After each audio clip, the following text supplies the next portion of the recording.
welcome into Peanut Butter and Triggered. I'm here with my guy, Jay. Sickness. Yeah, I'm still sick, y'all. Thanks, everyone, for tuning in. I think we got an interesting episode this week. It's kind of two separate topics, but we were actually on our way over to Jay's house. We stopped to get some gas, and I was talking about a book I was listening to. So we're going to talk a little bit about books, specifically because the books I listen to and read have really interesting premises, and I think people would like to hear about them. Nerd. Yeah, I'm a nerd. I admit it. And this definitely are very nerdy books. So we're going to talk about that, and then one we've been really wanting to talk about. I think this will be great, and we'll have to retouch on it when Ben's here, because Ben's not here. Where the hell is he? He's dead. Which is going to be comedies. We're going to just talk a little bit about our top three favorite comedy movies, specifically. I think that comedy is one of those things where you could delve really deep for a long time. But for sure. We're going to talk about our top three favorite comedy movies, and I think that... we also have some movie news. Oh, movie news. Let's do it. We'll start with that because that's all I had to say about the intro. Yeah, so I think the biggest piece of movie news that I have that comes secondhand from Ben, who's dead now, is Predator.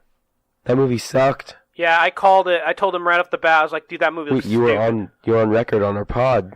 Am I really? Yeah. Wow. I should... If I was actually not lazy, I'd probably go back and pull that. But it was a long time ago. It was a lot of effort to go through and figure out. On episode 21 now. It was probably like episode 4 or something. Was it really? Something like that, yeah. I remember Ben took exception because you made fun of the your mama joke. Yeah. I was like, dude, your mama joke? Come on. And he's like, dude, no, this looks so good. This looks so good, bro. Like, I think we were both making fun of it. And then, me, like I am, I flip-flopped. I was like, you know what? I think it looks alright. I think I'm going to watch it because I really love Predator. And then Ben texted me last night. He's like, he was talking about the Packers game, and he's like, hey, your quarterback's ex-girlfriend really let me down. And I was like, oh yeah? And he's like, yeah, Predator was horrible, and she was horrible in it too. He just said it had the story was bad, that everything was bad about it except for the gore. That was his exact quote. He said it was the A-team with the Predator. Yeah, exactly. Which, dude, that's what it looked like to me. It just looks so cheesy. But the A-team of, like, people that I've never even seen or heard of except for Keegan-Michael Key and Olivia Munn. Are those the only famous people in that movie? No, they're all famous. Oh. Well, yeah, I mean, it looks horrible either way, so. Yeah, basically. He blew it. He blew it. So, yeah. Predator, horrible. Is there any other movie, like, quick movie news? Oh, yeah. Joaquin Phoenix, the first photo of him as the Joker has emerged. Yeah, and he looks like your everyday Portland hipster. Yep. I mean, he looks rustled for sure. His jimmies have been rustled. What does that mean? Like he looks like he got beat up, or he's distraught. Yeah, and you can tell he's lost a ton of weight to get into the role. So. Good on him. He's taking it seriously because I think a lot of people out there expect him to. I mean, he has some big shoes to fill. I think that character is probably, in my opinion, the best comic book villain ever. I don't know. Like, he's just crazy and unpredictable and likable a little bit. Like, you kind of like him, but yeah. No, I completely agree with you. He is definitely the best comic book villain ever. Because a lot of comic book villains are just evil, and he is purely evil. Well, he's evil, but he's like almost likable evil. Because there's a certain amount of chaos. Yeah. To his character, that's the exact opposite of what Batman is. Yeah. He's Batman's opposite in every way. Yeah, for sure. He compliments him. So, I mean, that's really cool. We all know, like, Heath Ledger did a really, really good job. Who's that? I don't know. Heath Ledger did a really good job with him, so it should be... Joaquin Phoenix is naturally a creepy guy.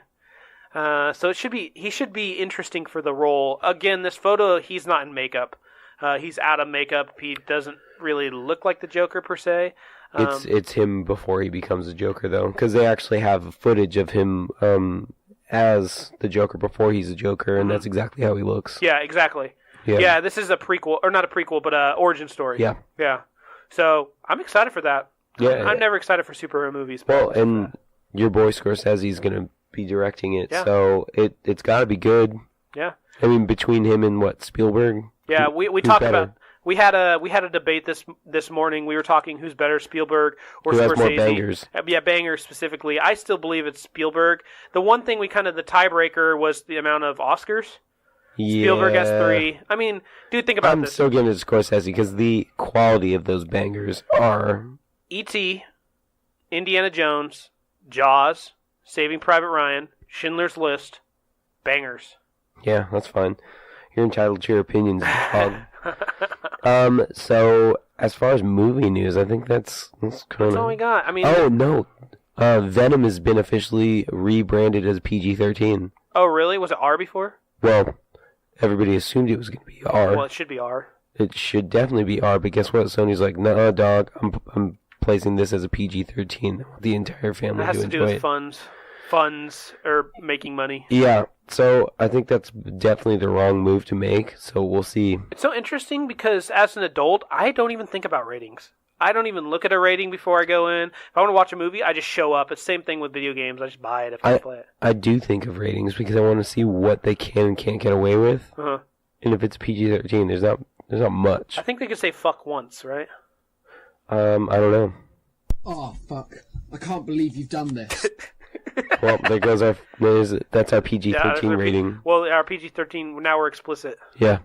Well, shoot. Now not as many people are going to listen, that's for sure. Yeah. I can't believe I've done this.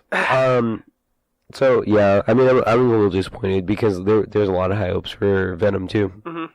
Well, maybe they'll release an uncut version or something. But once you go PG-13, usually it's PG-13.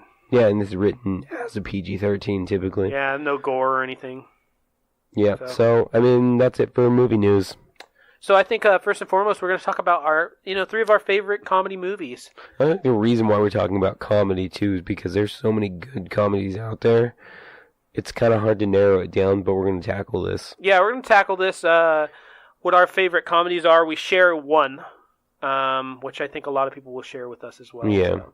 Well, and then the other thing, too, is by no means is this the best of list. It's just our preference. No, yeah, for sure. And I think one of the things that that a comedy needs to have that is your favorite is every time you watch it, it needs to make you laugh. Like, you could see the same joke, but you still laugh at it. And I think, with the exception of one of my 3, there's a common theme as far as, like, one of the, I guess, vehicles of what makes this movie great. Mm-hmm. Yeah. So go ahead with your first, I guess. My first one, coming in at the 3 spot, would be Billy Madison. That's a good one. It did just bump out Half Baked, a young Dave Chappelle. With that that reminder, I'm taking one of mine out and changing it. You reminded me because I forgot all about Adam Sandler films. Yeah. And you know what? There aren't really that many good Adam Sandler films. The early 90s ones and early 2000s were alright, yeah. Yeah, this being one of them. This is a funny Adam Sandler. Mm-hmm. This is a funny idea for a story with a rich millionaire son who's an heir to a hotel throne. Has to go back to school because he's a complete moron screw-up. And this just takes him through all of his hijinks. It's filled with classic moments like when Chris Farley is playing the tutor, and he says, "That is correct." Chris Farley. I miss that guy. The other bit that I think is iconic is the part where, again, with Chris Farley, he's talking about how hot Veronica Vaughn is, and he knows the guy.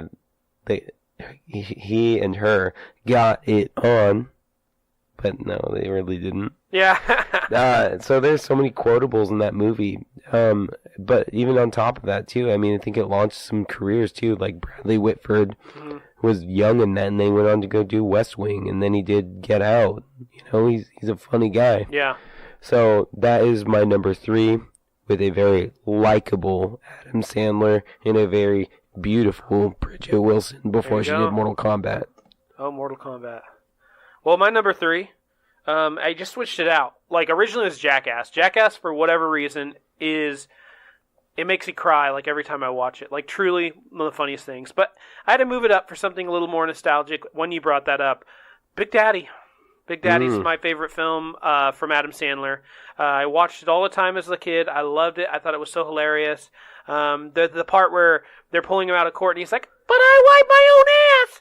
I wipe my own ass!" That part is gold. And the crazy homeless guy who won't stop talking, which is Steve Buscemi. Oh, yeah. Yeah, and he's like, "Hey, I'll give you a sausage McMuffin if you stop talking to my kid right now." And he just rolls his eyes backwards and pretends to fall asleep. Yeah. And then he has this book of things people owes him, and he's like, "Sausage McMuffin," as he's writing it down. Is he? I wonder if he's the same character as in Adam Sandler's other movie, Billy Mr. Madison. Deeds. Oh, well, Mr. Deeds, he's like a crazy dude, too. Oh, yeah, he's probably the same guy. Yeah.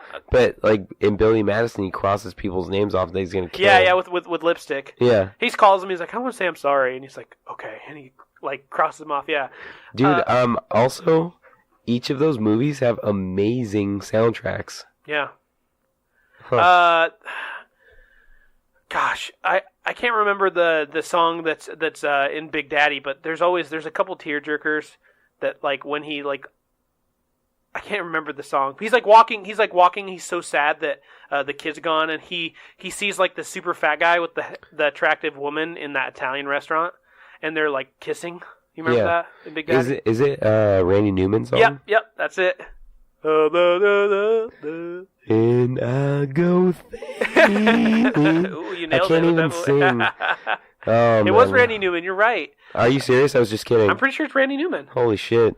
Yeah. That son of a bitch. I could be wrong, though, I guess. But I love that movie. I love the part where he's like, "Well, what do you want your name to be?" And he's like, "Frankenstein."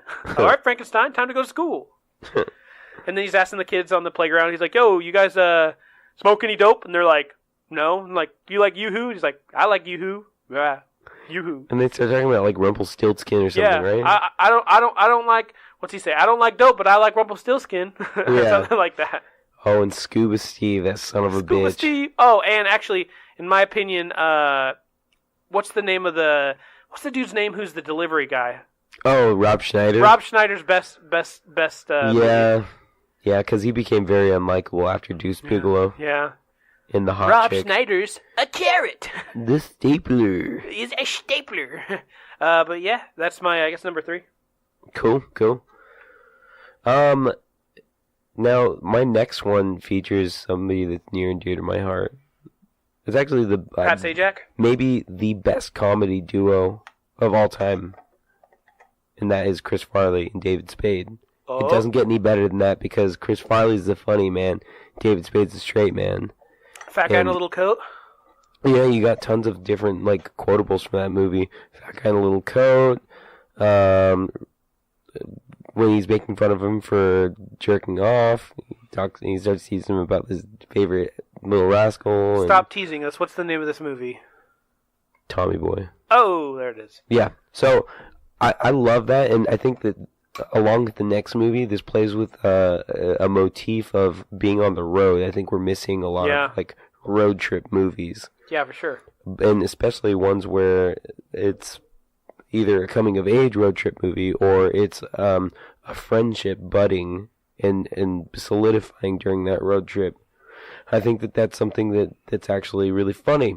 So the other pieces that I know that are really funny to everybody else would be situations of physical comedy. Yeah. And Chris Farley was the king of physical comedy. Along with that, excellent soundtrack, excellent storyline, something that can actually be interesting to watch aside from the comedy.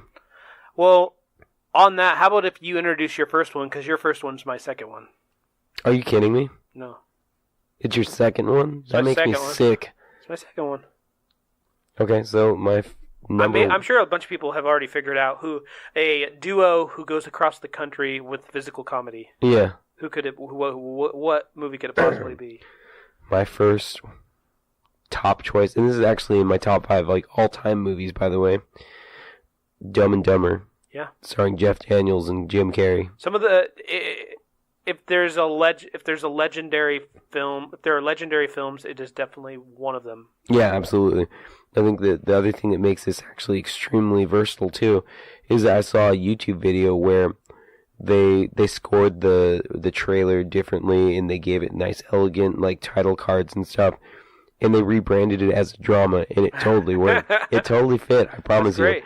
Yeah, and then the other bits that are super funny is like, come on, like all the quotables in Dumb and Dumber, and for people that have never seen the movie, I'm sure you've heard some of the quotes. And there's this there's some people who just hate that movie. I've Dumb and Dumber. never run into somebody that hates the movie. I think my father-in-law's like, yeah, I don't get how people would like Dumb and Dumber, and I was like, dude, that movie is so classic. Good God, is he serious? Yeah, that movie is like a 10 out of 10.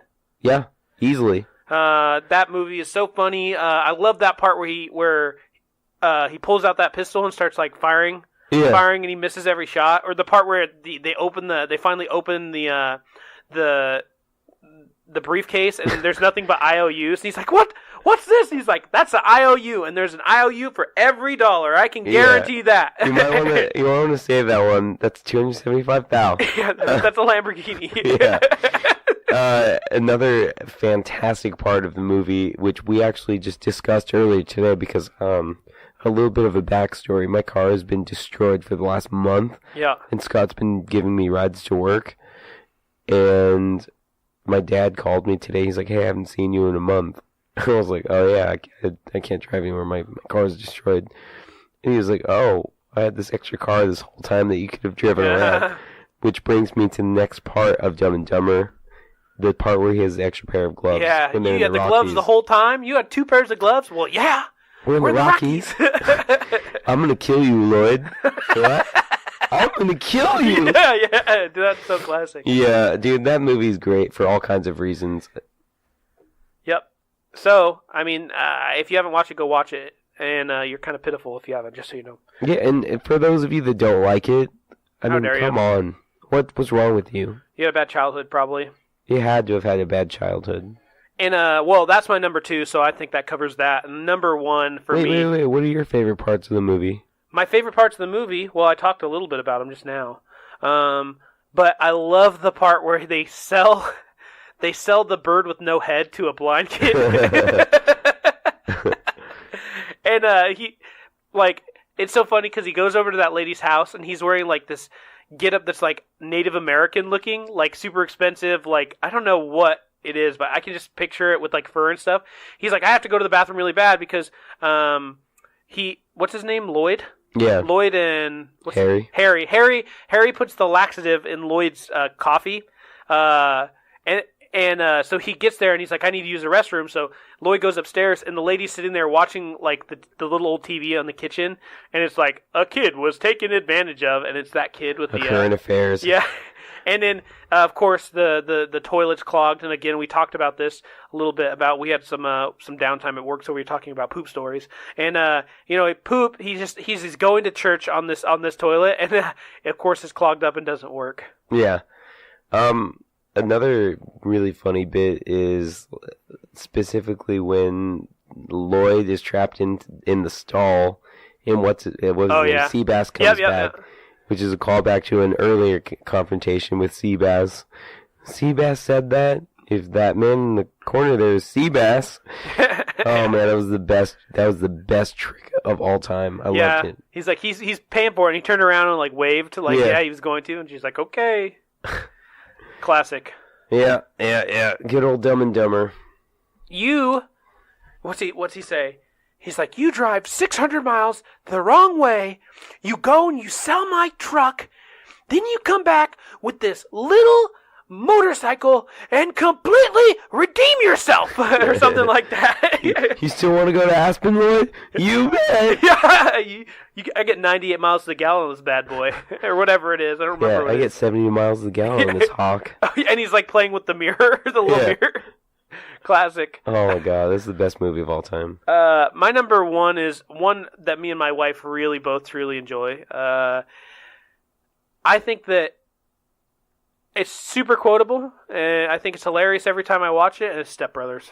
I'll just admit it. That's your number 1? That's I think that movie is so funny. The part where... The part at the beginning of the movie where the lady's driving home and he sits in the back seat, for one, that's hilarious in itself. The fact that he sits in the back seat and he's an adult of the car. And he's like, so where'd he go where'd he go to school? And she's like, he went to John Hopkins. And he's like, I smoked weed with Johnny Hopkins behind the bleachers.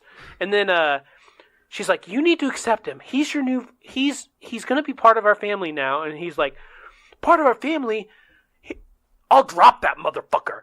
And then he says, I'm not calling him Dad, even if there's a fire. Like, just stuff like that. I love that movie. You want to know something crazy? Huh.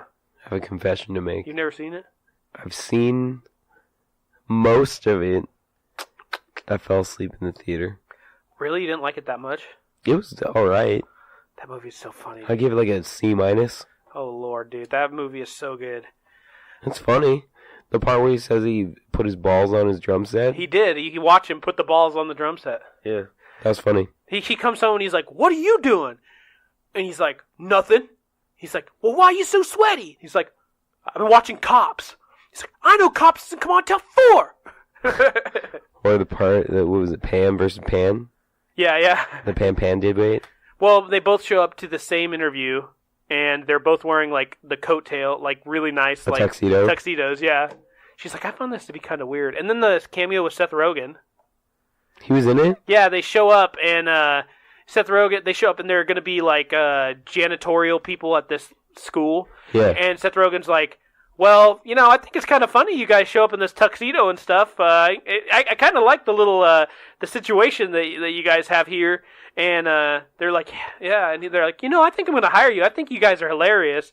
And one of them's just like, and rips this huge fart. And he's like, did you just fart? And he's like, yeah. He's like, I can taste it. Ew. Mustard. and then they don't get the job. That's disgusting. They're classic, That's hilarious. classic moment, so. Oh, Yeah. You know what? I think I was talking a little bit about this at work today. Naylor he doesn't think farts are funny. Yeah, I know he doesn't. Why? He thinks they're disgusting. In fact, we used to have a guy who worked at our store, and he would fart all the time. And literally, Naylor would say, do not fart. He would be like, to the point where he's like, I'm going to write you up if you fart Jesus again. Christ, are you kidding me? Yeah, because he This would is fart the in the funniest thing inventory to me. room.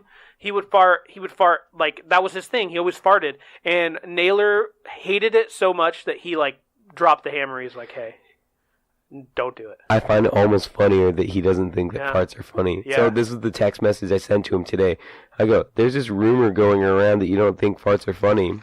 Naylor responds with, not at all. Like, literally finds it disgusting, does not like it. Yeah, he says, not at all. Yeah. And I go, wow, I thought I knew you. Because, you know, I mean, the people that I associate with, they tend to think farts are funny. Naylor responds with, it's not that they aren't funny. It's not that they aren't funny. It's just I think that it's rude to crop dust people. They are funny from afar. Nowhere in my message did I say that crop dusting was funny, which it is. Let's be real. It's funny. It's hilarious. But also equally disgusting. So it's equal parts funny and disgusting. And then I go, okay, well, at least you find comedy in them. What if a person's fart doesn't smell? Like mine. Mine don't smell. And he says, well, then I wouldn't know what happened. But if it makes a sound and or it smells, I want to hit somebody. Yeah. I've never heard of a fart evoking rage and violence. Yeah. He literally hates it. Yeah, it blew my mind. It's like his line. Wait a minute. You find them funny, Yeah, right? they're funny. A well-timed fart can be funny. People who fart all the time, I don't necessarily think it's always funny, but a well-timed fart is definitely hilarious. Like, I get that it can be cheap comedy, but at the same time, it's a pretty good go-to. Yeah, for sure. Okay, good. Now we're on the same page. I like that. Yeah. Do you have anything else to say about comedy movies? I think that there were tons of movies on There in this genre that I could have put in this list. Yeah. Like Superbad's hilarious, Pineapple Express is hilarious, Coming to America is hilarious. The Interview is hilarious. Yeah. Some oldies but goodies. Like I remember Half Baked was on my list and I crossed it off. It's so good. Yeah. So, those of you who are out there, I apologize if your favorite comedy did not make it on the list. Probably didn't. There's so many. Really, truly. So, all right. Well, we're going to go a little bit into books again. I don't know how deep of a delve it will be. But I specifically wanted to talk about 3 books that are my favorite that no one seems to know about. Yeah. The first one that I was going to talk about is called Bobiverse. You heard about this? We work with a Bob. Well, this isn't the same guy. Bobiverse is the story of this dude who owns this tech company. It's 3 books long at the moment. Apparently, he's going to release the next one next month. This gentleman who owns a tech company and sells it. He's like, I don't know a good example. Maybe like a little company that has a technology that a big company wants, and so he sells it and makes a whole bunch of money. So like Silicon Valley, kind of Piper. Yeah, exactly. So he goes to sell it. He sells it, makes all this money. So he has just stupid money now, and he's a regular guy who just started a company. So they're in Las Vegas celebrating with his company that is now sold, and he goes to this place that offers to freeze your brain. In order, if you die, then hopefully they can revive you in the future. And as he leaves, he gets hit by a car. So he wakes up in the year 2133, I believe. Well, kind of wakes up. And he's kind of disoriented. He feels like he's in darkness. But what they basically did is they took his brain and put it into a computer. So he's a computer. And long story short, his objective is to fly into space as basically a computer-controlled ship and colonize new areas. But how he does it is he actually creates replications of himself. So he flies out to space, and then he creates a second Bob, and he restores it from a backup of himself. So when the Bob comes online, it's like, whoa, it instantly knows, oh great, I'm one of the clones, because it has all the same memories of everyone before him, but they realize, okay, I'm not in the same ship. I know and so each clone gets a different pieces of his original personality. And so they all end up a little different. Some of them are really introverted. Some of them are really loud. Some of them get along. Some of them don't. But long story short... Are there Bobs that, will kill the other Bob? Not yet. For the most part, they're not hostile. Some of them are mean, or mean's a bad word, rude a little bit, and they don't get along with the other Bobs, so they just want to go off and do their own thing.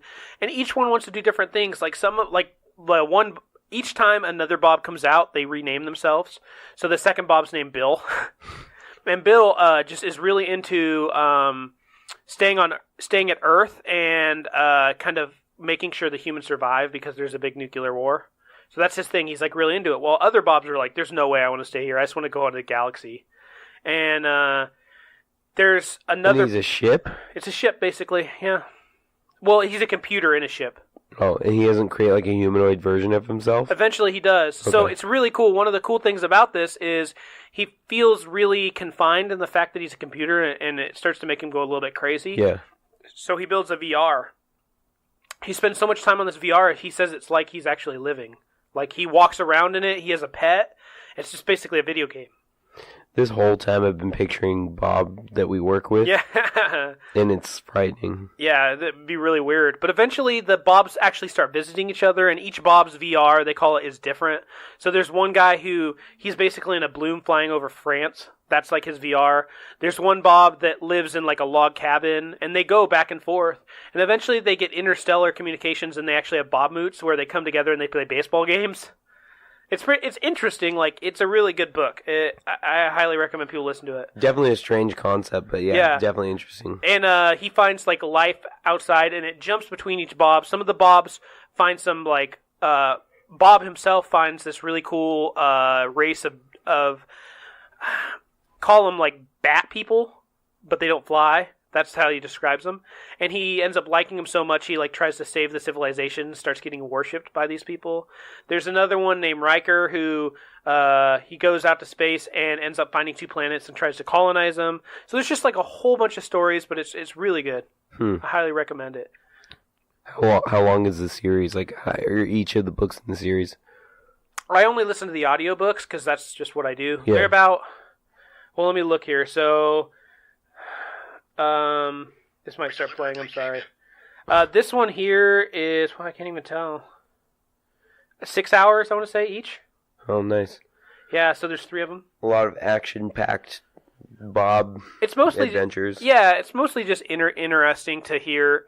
It's outside the box, and whenever I'm listening to these books, I try to think of what they'd be like if they were a TV show. And I think it'd be kind of cool. That's how I like to picture. Yeah. Eventually, the Bob, like in the third book, ends up creating a humanoid who's just like as realistic as a human could be, can feel everything. So he can walk around. Can it die?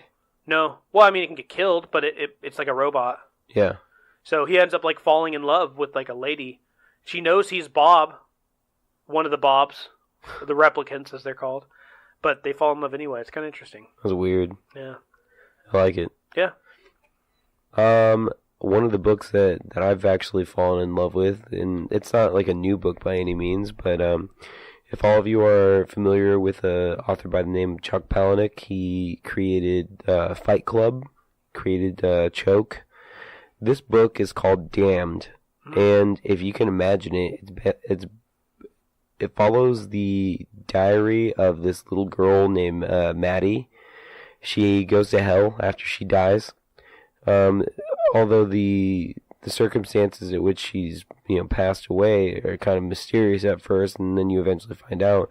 But it's based on her firsthand knowledge and firsthand encounters with demons and the whole like hellfire and brimstone. She seems to focus more on the amenities of what hell brings. Huh, that sounds super interesting. Yeah, so hell has the shittiest Wi-Fi. They use dot matrix printers. Really? That sounds hilarious. Yeah, there's dirt and grime everywhere, so be sure to wear like something sturdy. She talks about how like the certain demons that are in hell, you can get around them and you can kind of bribe them. In fact, there's one kid that also the way that I would describe it also as far as the characters are concerned, it's like the Breakfast Club meets hell. One of the characters in the book is captured by a demon, a giant demoness, and he basically stimulates her clitoris to let him leave. Good for him. Yeah. And there's a huge twist at the end, which is really rad. Okay. So, the characters themselves are really cool because, like, they're exactly the way that you would envision the Breakfast Club. So there's like a really like stuck up snob who's focused on her beauty. There's a punk. There's a jock, and there's a nerd, and then there's Maddie, who's kind of like the weird one. That sounds really cool. You said it's called Damned? It's called Damned. There is a sequel called Doomed, which I'm in the middle of now. And I would say Damned is much better, but Doomed is not bad. I might have to check that one out. Yeah, dude, and it would be an excellent movie too. There's a fair amount of imagery in the book that definitely helps paint a picture of what hell is like. The other cool thing about the book is they take on like really shitty jobs in hell, and candy is currency. That's hilarious. Yeah, so that sounds really cool. It's a strange look at what hell could be. Books always do. A lot of books do kind of like original things. Oh yeah. Like we see action movies and shit like that, but it's rare we see something with like new concepts, and that's why these books are so cool, because it's like a new concept that like that's cool. Yeah, I mean that's exactly what I was thinking about Bobverse when you told me, because I would have never expected to hear anything about like somebody who replicates himself because he like was able to save his brain. Mm-hmm. Yeah. Rad. And it's long, so I give you like the super spark notes, but yeah. Yeah. Same with this one. This is like super spark notes. I definitely want you all to experience it on your own, because there are some elements of the book that are better left to be read. Yeah. Definitely go check that one out. I have another one here. This is another interesting story, I guess. Basically, this guy, I describe him as like mid-20s, kind of lives a life where he works at a retail store, and he's kind of like a hacker by night, but a junior hacker. It's nothing crazy. But for fun, what he'll do is he'll go and hack websites. Specifically, he'll hack websites that he won't get any real personal information from. He's not out to steal. He just does it for fun. He wants to look at the back end. And so he always goes in the back end and he searches for his own name. That's like his own thing. So he sees if this website have his name in it. These websites have his name on it. He hacks Payless Shoes just for fun. And he ends up finding this document, this huge document, and he searches his name and he sees it. And in the document, it's a text document. It has everything about him. It has his weight, his size, his coordinates on the earth, his bank account. It's just everything. So he's like, dude, what is this? How does it know? Like, literally, his heartbeats per minute are changing in front of him as he's sitting there. And he realizes that he actually found the file document that is life. So he's like, well, let's see what happens. So he goes to his bank account and he adds a 0 to his bank account. And he looks on his phone and sure enough, there's his bank account has a 0 in it. And then he's like, well, can I move myself? And so he adds a degree upwards and all of a sudden he appears like a foot higher and then drops. And he's like, holy shit, he could do whatever he wants. He can make himself invincible. He can change it just like you change text code in a video game. And you can change to where you are, the date you're at. You can change anything. And long story short, as soon as he starts changing the numbers in his bank, the feds come after him. Because they're like, dude, why are you randomly getting money into your bank account? What are you doing? Like, you can't legally be doing this. So everything he changes has like some sort of consequence? Well, kinda. Specifically, just anything that has to do with money. Anything that's like federally regulated? Yeah, I mean, because the bank sees like, why does this guy randomly go from $500 to $5,000? And they have no trail on it. Jesus. So what he ends up doing is getting in trouble, and what he does is he Googles best places to live in time. And he sees it's the Middle Ages, a certain time in the Middle Ages in England specifically. So what he does is he takes his phone and he makes sure it has full battery. So he's like in the text document, he changes it so his phone never dies. He changes it so his phone always has service no matter where he is in time. Jesus. So, and then he travels back in time to that exact time what this book on Amazon said.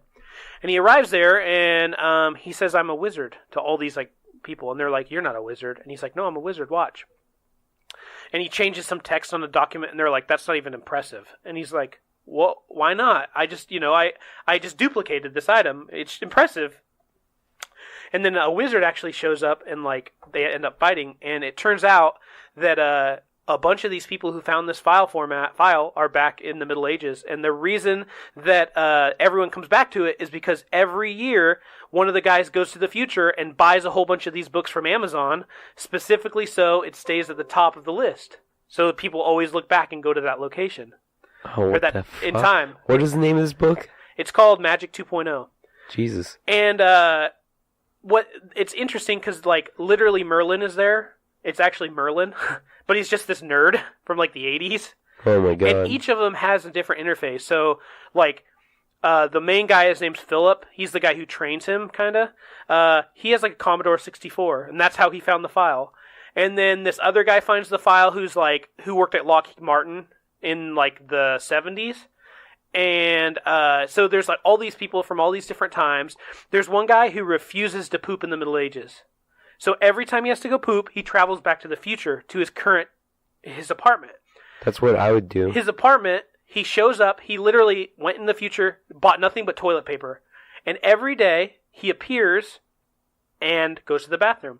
But the crazy thing is there's literally no time between when he goes to the bathroom, because he goes to the bathroom and instantly goes back in time and then comes back to the same time. So he's been flushing nonstop for 10 days in essence. Because he just comes back, poops, and then flies back. And it's so instant because time doesn't know that there's time between it. And so they always joke that in like 20 days, someone's going to be really mad about the water bill. Because literally he flushes like every time. He will not poop in the past. He always goes neither. To poop. Would you? Probably not if I didn't have to. But yeah, it's definitely, there's a lot to it, and that's just like Spark Notes, but it's another interesting concept where... Dude, that's a really cool one. Magic 2.0. Magic 2.0, there's like 8 books. I've gotten through 3 of them. They get a little bit like long-winded and not interesting, but the first one's really cool. Like, one of the guys, Philip, his main thing is he goes back into the past and he gets like I don't remember what year, but a Pinto. It's like his prize Pinto. And he brings it back piece by piece and completely assembles it in the Middle Ages. Fuck that. Yeah, because it's like his prize car. That takes way too long. Yeah, well, that's what he did. And they live forever. Why couldn't he just bring back the whole thing with him? Because how it works in the document is when you grab an item, it attaches that item to your line of texts. Oh. So if you grab a hold of it and you travel back, it'll be too complicated for it to take. You'll just take like the fender because you're holding on to the fender. Yeah. It's not the whole item, you know? Damn. So he just takes it back and reassembles it, which is kind of interesting. So And he brought back tools and everything. yeah, That took forever. Yeah, it did. Jesus. Which is kind of, I mean, that's a cool book. I highly recommend people checking it out. It's definitely a cool one. Magic 2.0. There's multiple of them. Yeah, dude, that sounds like something I'd read too. It's rad.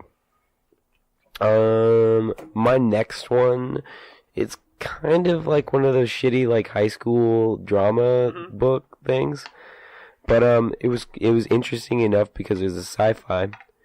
And I had a bunch of books on my list that I would love people to read, but they're kind of like classics. Mm-hmm. This is the only one that I can think of that's not like really a Same classic. with me. Like I love Lord of the Rings. Yeah. But like, wow, I don't need to talk about Lord of the Rings. Yeah, or like Planet of the Apes. Like yeah. One of the best books of all time. This one is called Feed. Mm-hmm.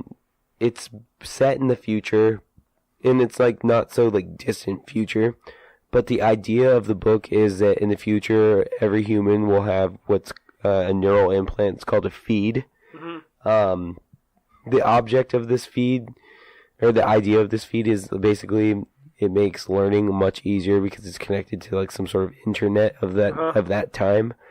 You can communicate with this feed telepathically. So, like, if I wanted to like private message you, I could like sit there and stare at you and send you a message, and you would get the message, and you could communicate back to me. And this is where it kind of gets into like some weird like ethical sort of like gray area. Commercials can be pushed out to you through this feed.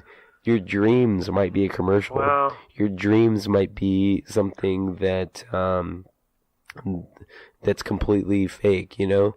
Like, you have no idea at a certain point what's real and what's not, because, like, your thoughts might not even be your own.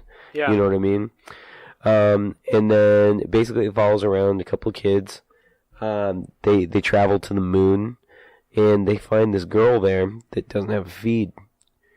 And they find out that I shouldn't say that she doesn't have a feed. She does have a feed, but it's an old one. Mm-hmm. It's something that her parents added to her, like, afterward, because normally they have this feed implanted, like, as their babies.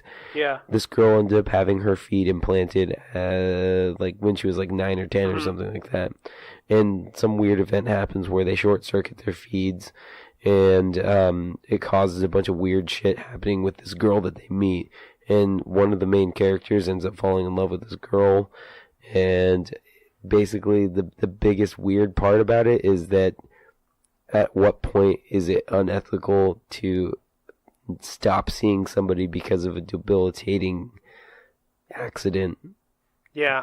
So it tackles all kinds of like philosophical, like ethical points. And I thought it was really cool too. And this is one of the books that kind of has some really neat ideas about what can happen in the future, but also kind of scary stuff that'll happen in the future at some point. That sounds super interesting too. See, this is what's awesome about books. There's no shows like this right now. No, and this could maybe easily be made into Black Mirror is like the closest. Oh, yeah. You know, the closest to stuff like this. Yeah, no, that actually does sound like Black Mirror now that I think about it. But yeah, that sounds super awesome and interesting, like ideas like that. Yeah. I have one more book I kind of want to share, and I was up to date, and I just recently realized that he released 2 more books, which these guys just pump out books. Expeditionary Force is the name of this. Basically, the long and the short of it is there's this dude in Boston living his normal life. Next thing they know, the Earth's attacked. They attack like all the major power grids. They take down the power grids, and he ends up leading a force of like basically not militants, but militia, to fight them back, and things that invade them are these they describe as hamsters. They look like hamsters, but they're regular humanoids, but they like their faces are furry and stuff, so they call them the hamsters, even though they're not like really. It's like Red Dawn with hamsters. Kinda. Yeah, similar. Well, they end up defending them, and then they get invaded. Then the hamsters get knocked out by these like kind of crab people. This kind of sounds weird, but long story short, what happens is the crab people say, "Okay, humans, you need to." We've saved you, and now we need to move some of you to a different planet. And they take them to a different planet. And this planet ends up being kind of a slave planet, and the crab people are the bad people. But what happens is he gets put in prison on this planet. When he's in prison, some battling happens. Some people end up getting shot, and he goes to this warehouse, and all of a sudden, this what he describes as a beer can starts talking to him. It's literally just a chrome beer can, is what it looks like. And it turns out that this beer can is ancient technology, and it literally waited. It doesn't awake until someone who is worthy, comes in contact with it. Now, this beer can literally has control of everything around him. It can control computers, it can control locks, it can control everything. It can control guns. So they're escaping, and literally it's turning off people's guns while they're shooting at them, and they're escaping. The only thing that this ancient technology can't do is it can't carry itself or move itself. You have to have a person to pick it up. It can increase its mass. It can decrease its mass or its size.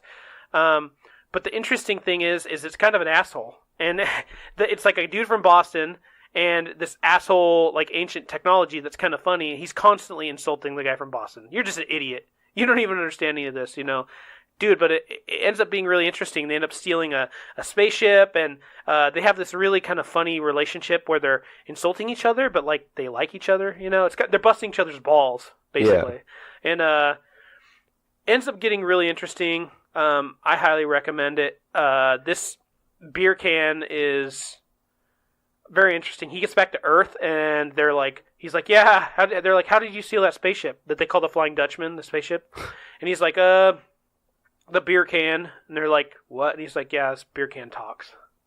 And then the government wants to take it, and the government wants to do government things, but definitely worth getting into. What is it called again? Expeditionary Force. And again, that's the Super Spark Notes. But yeah, worth watching, or worth listening to or reading. There's a whole bunch of cool aliens and stuff with cool ideas. I love when aliens are kind of out of the box. Interesting. One of the groups of aliens, the Theranin, they're called. They have huge heads. They are embarrassed that they're physical. So these Theranin are very smart, very super smart. They control everything with their mind. The computers plug right into their mind, and they control everything. But they're embarrassed that they're not robots. They're basically embarrassed they're not perfect. They're embarrassed that they're organic beings. So they get so embarrassed because they have to eat all the time. So they will go back to their little, and they'll eat in private, almost like going to the bathroom in private, because it's embarrassing for others to see that they're organic, biological life forms, which is interesting in itself. And he ends up doing all this cool stuff, and there's a lot of battles and blowing shit up, and so yeah, worth listening to. That's so strange. Yeah. And the beer can's named Skippy. Skippy. He has to tell the government that he has a beer can named Skippy. Jesus. Last book for me is kind of like a collection of books, honestly, because this author, his name is Edgar Carrot. He does short stories, right? He does short stories, and he has a ton of books, like Girl in the Fridge, The Bus Driver Who Wanted to Be God, and The Nimrod Flip Out. Those are just titles of his books. But as a collection of short stories, they're kind of dark comedy and really off the wall.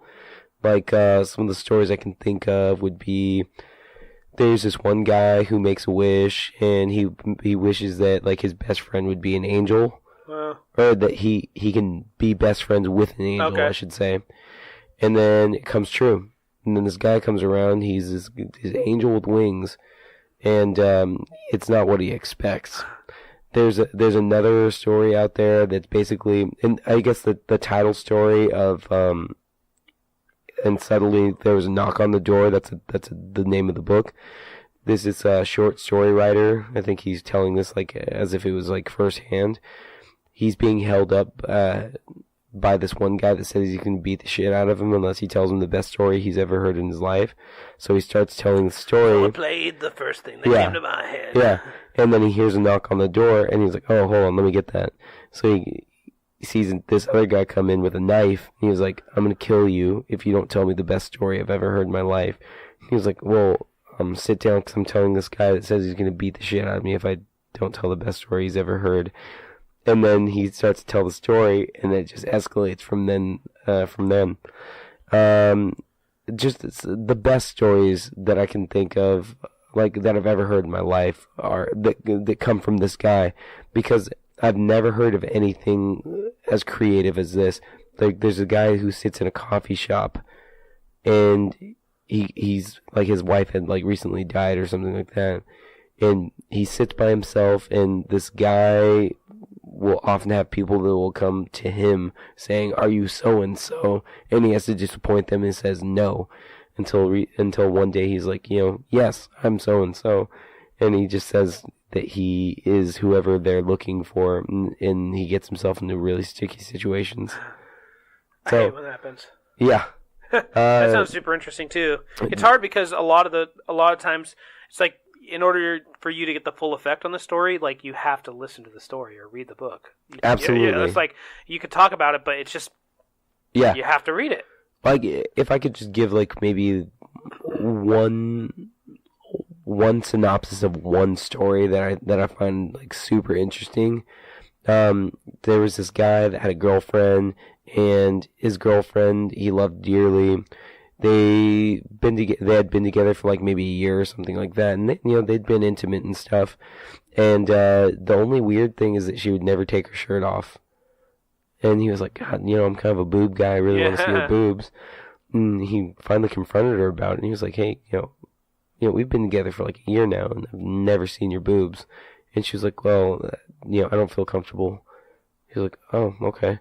So he let it be for maybe another couple of months. He was like, "Hey, I'd really like to see you completely naked." And she was like, "I won't do it." He's like, "Why?" The girl's like, "I don't want anybody to see my boobs." And he's like, "Come on, you have a pretty nice size. You can't be embarrassed at the size." And she was like, "They look weird." He's like, "They can't look that bad." And she was like, "Well, the last person I showed my boobs to, they broke up with me." And then he was like, "Oh my God, that has to be fake. They're not deformed or anything, are they?" She's like, "No, they're not deformed." And he was like, "Look, I just want to see your boobs. Why are you making a big deal about it?" She's like, "I'm not making a big deal about it. You've just made a big deal about it. I just want to keep my shirt on." And then finally he was like, "You know what? I don't know if I can take it anymore." And then finally she's like, "All right, fine. You want to see my boobs? I'm going to show you my boobs." She takes off her shirt. He breaks up with her right then and there. Why? And it's never explained. Oh, that's the whole thing. That's the whole thing. It's never explained. He just breaks up with her right then and there. He can't deal with it, and it's something that he'd never seen before in his life. And then never. And they never explain it. Yeah. It's like all that suspense, and it doesn't unwind. Like, it doesn't end. You're just like, ugh. And some of the best parts about these stories is they're like maybe like 1 to 4 pages long. Uh-huh. And I kid you not when I say this, these short stories are better than some of the full stories I've ever read in my life. Wow. And it's this like Israeli guy. His name is Edgar Carrot. He has like the most interesting takes on any sort of modern story. There was even like at the end of one of his books, he tells like a mini story, a mini anthology about this guy who killed himself, and he's living life in purgatory. And he has an even shittier job with an even shittier group of friends. And you can tell how everybody killed themselves because they have their afflictions still. Uh-huh. So, like, they see people that slit their wrists. They call them wrist cutters. Uh-huh. People who that appear completely normal, they call them Juliets because they most likely, like, poisoned themselves. Or, like, people that jumped off a building are crushed and deformed. It's really interesting. Sounds really crazy. Yeah. So go and check him out. It's an author. It's not necessarily a book. His name is Edgar Carrot, and he spells it really weirdly. It's EDGAR, or no, is it ETGAR? Carrot is spelled KERET. Okay. Excellent. Well, those I thoroughly believe that like just those synopsises on what you said, what I've said, are just super interesting. Yeah, I have his like full bibliography. It's so awesome. I love it. That's awesome. You have the actual books? Yeah. I'll have to borrow them. I think Katie's borrowing them right now. Nope. I'll have to borrow them from next. Do you have any shout-outs you'd like to deliver? Always Robbie, always Patrick, always Javad. Yeah. Shout out Javad. Shout out to Ben, the fallen one, the forgotten one. We'll see if he listens. Shout out to Brandon. Ben's not going to listen. Lukey. Ben's not going to listen. No. I don't know why he's so weird about that. He's never listened? No. You can say whatever you want about Ben right now, and he will not listen to this. Ben, you're a nice guy, and I truly think you're one of the funniest people I've ever met. Ben, I think you're a nice guy. I think you're just an unfunny person trapped in a comedian's body. What? Isn't that like the worst thing you can imagine hearing as a comic? Yeah. Ben truly is funny. I just wanted to get under your skin. And shout out to Ben's mom. Say hello to your mother for me. Yeah. Thank you all for joining us on this. We'll be back next week for a Little Mo podcast. All right. See ya. Bye, all. I gotta start reading more. I can't even formulate words and sentences anymore.